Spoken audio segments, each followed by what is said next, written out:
দেশের প্রধানমন্ত্রী যদি উচ্চ বিলাসিতা জীবনযাপন করে তাহলে সে কিন্তু জনগণের কাছ থেকে দূরে সরে চলে যায়।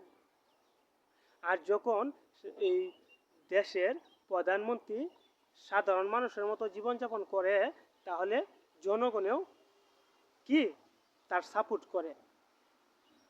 জনগণের কষ্ট যদি বুঝতে চান তাহলে আপনাকে সাধারণ মানুষের সাথে মিশতে হবে, প্রত্যন্ত অঞ্চলে যেতে হবে, তাহলে আপনি জনগণের কষ্ট বুঝতে পারবেন।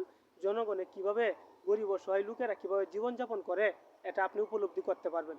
যদি সাধারণ কিংবা গরিব লোকের কষ্ট আপনি বুঝতে না পারেন, উপলব্ধি করতে না পারেন, তাহলে আপনি জীবনে কখনো একজন সফল নেতা হতে পারবেন না।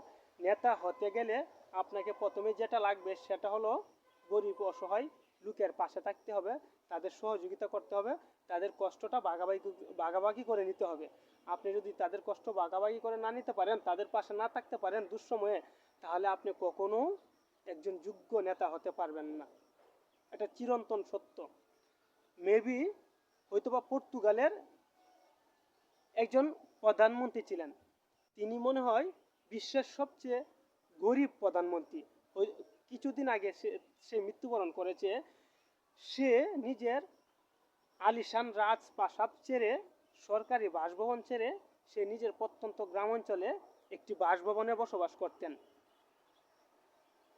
শুধু সেখানে বসবাস করার একটাই উদ্দেশ্য, সে জনগণের পাশে থাকবে, জনগণের কষ্ট ভাগাভাগি করে নিবে। আর জনগণ এই জন্যই তাকে হয়তোবা কয়েক বছর তাকে প্রধানমন্ত্রী হিসেবে রেখেছিল।